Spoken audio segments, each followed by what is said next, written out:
बहुचर्चित आणि वादग्रस्त रियालिटी शो म्हणून बिग बॉस हा रियालिटी शो प्रचंड लोकप्रिय आहे. बिग बॉस मराठी 5 चा प्रोमो आउट झाल्यापासून प्रेक्षकांची उत्सुकता शिगेला पोहोचली आहे. बिग बॉस मराठीचा 5वा सीझन कधी चालू होणार याबाबत प्रेक्षक आता आतुरतेने वाट पाहत आहेत. आता बिग बॉस मराठी 5 बद्दल आणखीन एक अपडेट समोर आली आहे. ते म्हणजे नुकतंच बिग बॉस मराठी सीझन 5 चा एक ग्रँड इव्हेंट पुण्यामध्ये पार पडला.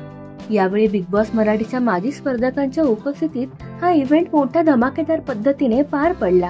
यावरून आता बिग बॉस मराठी 5 हा लवकरच प्रेक्षकांच्या भेटीला येणार आहे. तर बिग बॉस मराठी सीझन 5 साठी तुम्ही किती उत्सुक आहात आम्हाला कमेंट मध्ये सांगा.